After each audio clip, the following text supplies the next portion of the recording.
ಎಲ್ಲರಿಗೂ ನಮಸ್ಕಾರಗಳು.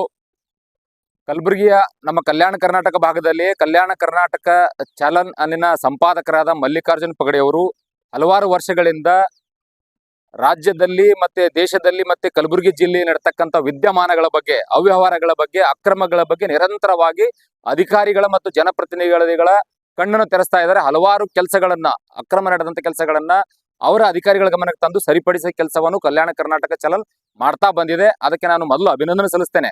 ಅದರ ಜೊತೆಗೆ ಇನ್ನೊಂದು, ನಮ್ಮ ಪ್ರಜಾಪ್ರಭುತ್ವ ರಾಷ್ಟ್ರದಲ್ಲಿ ಪತ್ರಿಕಾ ಸ್ವಾತಂತ್ರ್ಯವನ್ನು ಕಸಿದುಕೊಳ್ಳುವ ಕೆಲಸವನ್ನು ನಮ್ಮ ಕಲಬುರಗಿ ಪೊಲೀಸರು ಮಾಡ್ತಾ ಇದ್ದಾರೆ. ಇದಕ್ಕೆ ನಾನು ಧಿಕ್ಕಾರಕ್ಕೆ ಹೋಗ್ತೇನೆ.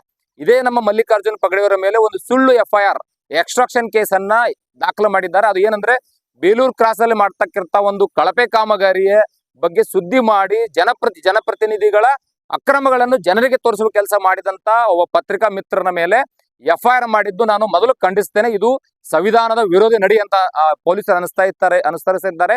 ನಿರಂತರವಾಗಿ ಸೋಷಿಯಲ್ ಆಕ್ಟಿವಿಸ್ಟ್ ಮೇಲೆ ಮತ್ತೆ ಪತ್ರಿಕಾ ಮಾಧ್ಯಮದ ಮಿತ್ರರ ಮೇಲೆ ಇಂಥ ಸುಳ್ಳು ಪ್ರಕರಣಗಳು ನಮ್ಮ ಕಲಬುರಗಿ ಜಿಲ್ಲೆಯಲ್ಲಿ ಅತಿ ಹೆಚ್ಚು ನಡೀತಾ ಇವೆ. ಇದಕ್ಕೆ ನಾನು ಖಂಡಿಸ್ತೇನೆ. ಸಬ್ ಅರ್ಬನ್ ಪೊಲೀಸ್ ಸ್ಟೇಷನ್ ಠಾಣಾಧಿಕಾರಿಗಳು ಏನು ಪ್ರಕರಣ ದಾಖಲು ಮಾಡಿದರೆ ಸುಳ್ಳು ಪ್ರಕರಣ, ಈ ಪ್ರಕರಣಕ್ಕೆ B ಅಂತಿಮ ವರದಿಯನ್ನ ಕೂಡಲೇ ದಾಖಲಿಸಬೇಕು. ಯಾಕಂದ್ರೆ ಇವರು ಅಲ್ಲಿ ಒಂದು ಸರ್ಕಾರದ ಕಣ್ಣು ತೆರೆಸಲು ಅಕ್ರಮ ಆಗಿದ್ದನ್ನ, ಕಳಪೆ ಕಾಮಗಾರಿ ಆಗಿದ್ದನ್ನ ತೋರಿಸಿದ್ದಾರೆ. ಮೇಲ್ನೋಟ ಕಂಡು ಬರ್ತಾ ಇದೆಯಪ್ಪ, ರಸ್ತೆ ಕೆದರಿದ್ರೆ ಗೊತ್ತಾಗ್ತಾ ಇದೆ, ಕಿತ್ತೋಗ್ತಾ ಇದೆ ಅಂತೇಳಿ. ಮೊನ್ನೆ ಮಾಡಿದ ರಸ್ತೆ, ಕೋಟ್ಯಾಂತರ ರೂಪಾಯಿ ಖರ್ಚು ನಮ್ಮ ತೆರಿಗೆ ಹಣದ ರಸ್ತೆ ಕಿತ್ತೋಗಿದೆ ಅಂತ ಹೇಳಿದ್ದಾರೆ. ಅಲ್ಲಿ ಯಾರಿಗ ಜೈಲ್ ಹಾಕಂದಿದ್ದಾರೆ. ಆದ್ರೆ ನೀವು KRIDL ಇಂಜಿನಿಯರ್ಗಳು 14 ಕೋಟಿ ರೂಪಾಯಿ ಲೂಟಿ ಮಾಡಿದ್ರು ಕೂಡ ಕೇವಲ ಅಮಾನತ್ತು ಮಾಡ್ತೀರಿ, ಆದ್ರೆ ಯಾವುದೇ ಕ್ರಿಮಿನಲ್ ಮೊಕದ್ದಮೆ ದಾಖಲೆ ಮಾಡೋದಿಲ್ಲ. ಆದ್ರೆ ನಿಮ್ಮ ಅಕ್ರಮಗಳನ್ನು ಹೊರಗೆ ಹಾಕಿದ ಒಬ್ಬ ಪತ್ರಿಕಾ ಮಾಧ್ಯಮದ ಮಿತ್ರರಿಗೆ ನೀವು FIR ಮಾಡ್ತೀರಿ. ಈ ಪತ್ರಿಕಾ ಸ್ವಾತಂತ್ರ್ಯವನ್ನು ಮುಚ್ಚು ಹಾಕಲು ಪ್ರಯತ್ನ ಪಡ್ತಾ ಇದ್ರೆ ಅಂದ್ರೆ ನಾನು ಇದನ್ನ ಖಂಡಿಸ್ತೇನೆ.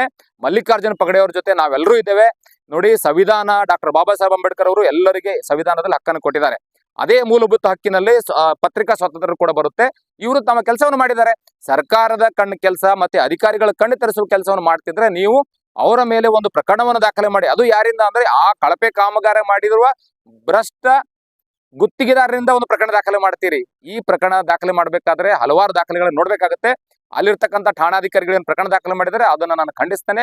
ಕೂಡಲೇ ಆ ಠಾಣಾಧಿಕಾರಿಗಳು ಆ ಪ್ರಕರಣವನ್ನು B ಅಂತಿಮ ವರದಿಯನ್ನು ನ್ಯಾಯಾಲಯಕ್ಕೆ ಸಲ್ಲಿಸಬೇಕು. ಇಂತಹ ಪ್ರಕರಣಗಳು ದಾಖಲೆ ಮಾಡಬೇಕಾದ್ರೆ ಕೂಲಂಕಷವಾಗಿ ಪರಿಶೀಲನೆ ಮಾಡ್ಬೇಕಂತ ನಾನು ಹೇಳಕ್ ಇಷ್ಟಪಡ್ತೇನೆ. ಯಾರು ಕೂಡ ತಪ್ಪು ಮಾಡಿದ್ರೆ, ಅಧಿಕಾರ ದುರುಪಯೋಗ ಪಡಿಸ್ಕೊಂಡ್ರೆ ಅವ್ರ ಮೇಲೆ ನಿರ್ದಾಕ್ಷಿಣ್ಯವಾಗಿ ಕ್ರಮ ತೆಗೆದುಕೊಳ್ಳುವ ಕೆಲಸ ಪೊಲೀಸ್ ಇಲಾಖೆ ಮಾಡಬೇಕಾಗಿದೆ. ಅದನ್ನು ಬಿಟ್ಟು ಯಾರು ನಿಮ್ಮ ವಿರುದ್ಧ ಪ್ರಶ್ನೆ ಮಾಡ್ತಾರೋ, ಭ್ರಷ್ಟಾಚಾರ ವಿರುದ್ಧ ಪ್ರಶ್ನೆ ಮಾಡ್ತಾರೋ ಅವರನ್ನ ಹತ್ತಿಕ್ಕುವ ಕೆಲಸ ನಮ್ಮ ಕಲಬುರಗಿಯಲ್ಲಿ ನಡೀತಾ ಇದೆ. ಇದು ನಿಲ್ಲಬೇಕು ಅಂತ ನಾನು ಈ ಮೂಲಕ ಹೇಳಕ್ ಇಷ್ಟಪಡ್ತೇನೆ.